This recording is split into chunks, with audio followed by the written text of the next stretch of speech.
सिर्फ इमरान खान खानदान नहीं, इसमें परवेज मुशर्रफ भी हैं, इसमें यूसुफ रजा गिलानी भी है, जिन्होंने महंगे तोहफों को सस्ते दाम पे खरीदा और आगे फिर उसके बाद बेच दिया तोशाखाना से। तो अब इसके आगे क्या कहें, चोरी और सीनाजोरी। आखिरी लाइन ये थी। मैं सीधे हसन दुरानी साहब नहीं, मैं मलिक साहब के पास अब तक नहीं गया हूँ। मलिक साहब माशाल्लाह आप बड़े अच्छे लग रहे हैं, आप इस अटायर के अंदर जो आपने कपड़ा पहना हुआ है बहुत खूबसूरत लग रहे हैं। लेकिन मुझे ये बताइए, पाकिस्तान जिसे लैंड ऑफ प्योरिटी कहा जाता था, एक मिनट आप और रुकिए, मैं आपको एक स्टेटमेंट सुनाता हूं, आपके ही एक एक्सपर्ट का है जो उन्होंने दिया है। आइए सुनते हैं तरार साहब ने क्या कहा। Pakistan is a land of unpredictable, वहां पे कुछ भी पॉसिबल है, कोई शक नहीं है। क्या पता है आज रात को हम सोएं तो सुबह बिल्कुल हर चीज तब्दील हो जाए, कोई पता नहीं इसमें, और माजी में हो चुका है।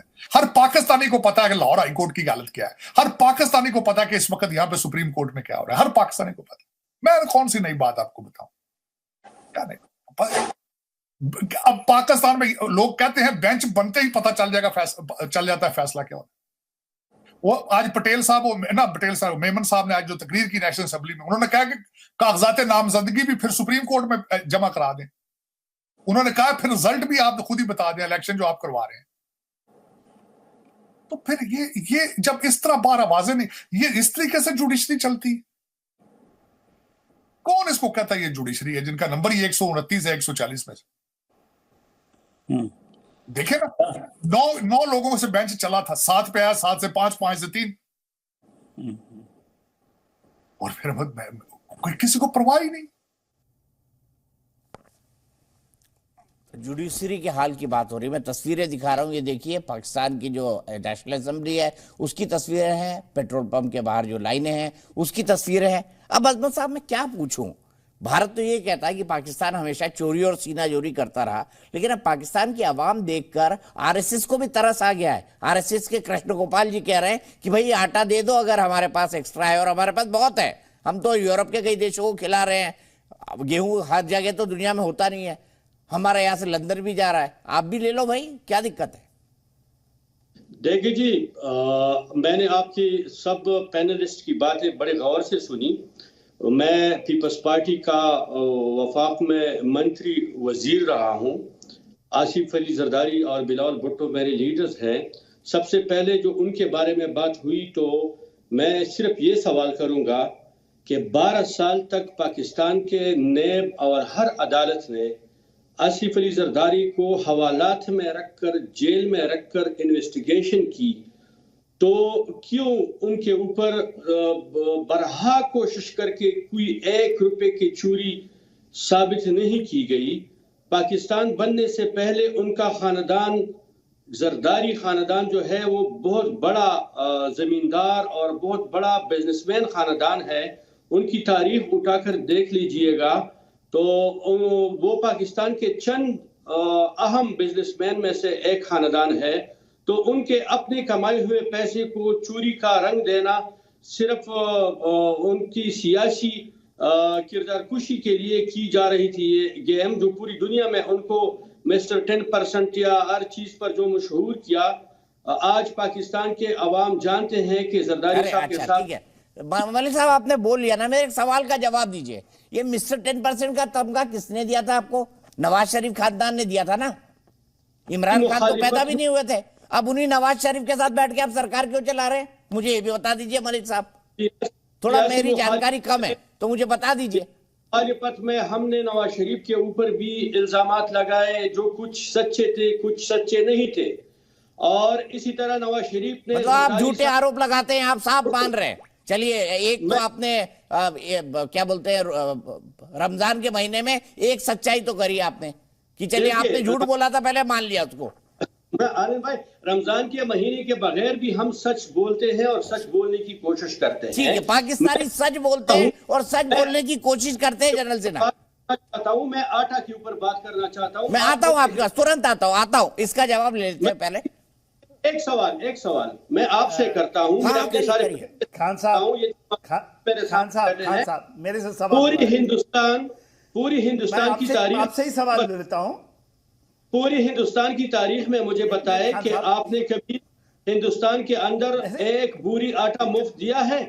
हम पूरे पाकिस्तान सर हमारे यहाँ 80 करोड़ लोगों को अनाज है। कोरोना के टाइम से मुफ्त मिलता है। 80 करोड़, पाकिस्तान की साइज का 3 गुना। 80 करोड़ लोगों को हमारे अनाज कोरोना के टाइम से मुफ्त मिल रहा है। और सुनाइए कि जनरल सिन्हा के पास चलते हैं। मलिक साहब, आपने सवाल पूछा, मैंने जवाब दे दिया।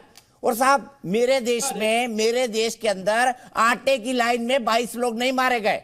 मेरे देश में AK-47 से आटों की, ट्रकों की सुरक्षा नहीं होती है। आपने मुझसे सवाल पूछा, मैंने जवाब दे दिया। अब मैं जनरल सिन्हा साहब के पास चलता हूँ। मलिक साहब रुक जाइए 2 मिनट, आगे चलते हैं ना। जनरल सिन्हा साहब के पास चलते हैं। जनरल सिन्हा साहब। मलिक साहब, हाँ जी, हाँ हिंदुस्तान के दीपक साहब, कोई सवाल मैं उस पर मुझे मेरा बड़ा सीधा सा सुने सवाल है, ये साहब, कह रहे हैं कि भाई देखिए, ये आप झूठे रुक नहीं आरोप रहे। थे, हमने लगाए नवाज शरीफ पे, और अब बोल रहे हैं कि नहीं नहीं, हमने झूठे आरोप लगा दिए थे नवाज शरीफ पे, नवाज शरीफ ने हम पे झूठे लगा दिए थे। हो गई सेटिंग, हो गई भाई पाकिस्तान की। देखिए दीपक साहब, मैं इनसे ही करता हूं। ये पीपी के लीडर हैं, कसीदे पढ़ रहे हैं जदारी साहब के ऊपर में। ये बताइए बिलावल साहब, आपका अभी का एग्जाम्पल देता हूं, उसके जवाब आप दे देंगे तो मैं कहूंगा कि आपसे बढ़ के कोई भी पाक साफ नहीं है, और पाकिस्तान के DNA में केवल वो प्योरिटी है। आप ये बताइए, अभी टर्की में भूकंप आया था ना, एक भूकंप आया टर्की ने, जब आपके बार जलजला आया था, बाढ़ आई थी, तो उन्होंने आपको बहुत हेल्प भेजे थे।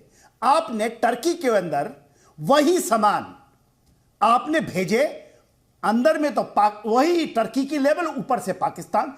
और बिलावल भुट्टो साहब, अब इससे बढ़कर चोरी क्या हो सकती है? इंसानियत के ऊपर में आपने क्या तमाचा मारा है? किस चीज की बातें करते हैं आप? कहते हैं कि पाक साहब। छोड़ देता हूं कि ठीक है, आपकी पॉलिटिकल लड़ाई है, एक दूसरे के ऊपर में लगाते हैं। पनामा पेपर झूठ होगा, पनामा लीक झूठ है। सुने मेरी बात खत्म करने दे, फिर आप बोलिएगा, मैं आपको जवाब दूंगा। आप मेरे को बताएंगे ये पाकिस्तान के ऊपर में इतना बड़ा लक्षण लगा है पूरे विश्व के अंदर में, क्या आपने चोरी की वो मरते हुए लोगों के ऊपर में? ये आप गलत इल्जाम फरमा रहे हैं। ये बिलावल भुट्टो ने किया है अभी? नहीं किया, बिल्कुल नहीं किया। आप पूरे गलत विश्व ने इल्जाम देखा है इसको। पाकिस्तान, आपको एर्दोगान ने कह दिया कि आने की जरूरत नहीं है। आपने वही आपने जो टर्की ने आपको भेजा, जो मदद भेजी आपको, वही पैक करके आपने वहां भेज दिया। चोरी की एक सीमाएं होती हैं, और मैं आपको स्ट्रेटेजिक लेवल पर चोरी बताता हूं, ऑपरेशनल लेवल पर चोरी बताता हूं, आपके सारे इदारों के ऊपर में, चाहे वो आर्मी हो, जुडिशरी हो। आर्मी की चोरी सुनिए, आर्मी की चोरी सुनिए। आप तो ये कहते हैं ना, $30 बिलियन आपने अमेरिका से लिया as a most favoured nation, जो दिया आउट ऑफ नाटो, और आपने वहां पर किसको छिपाया था? उसामा बिन लादेन, वही आर्मी के क्वेटा स्टाफ कॉलेज के गेट के ऊपर में। ये चोरी नहीं, सीना जोरी नहीं, तो क्या चीज है? आप बताइए। मैं छोटी छोटी बातों में नहीं पढ़ता हूं। उसामा बिन लादेन अफगानिस्तान, सुने ना साहब, 100 किलोमीटर बॉर्डर है जिसको हम महफूज नहीं कर पा रहे हैं अमेरिका से। हमने कफन की चोरी देखी आपकी, कफन आप महफूज करें। ये जो कारगिल वॉर के समय दीपक साहब, इन्होंने कफन की चोरी की वहां पर, अपने शहीदों के।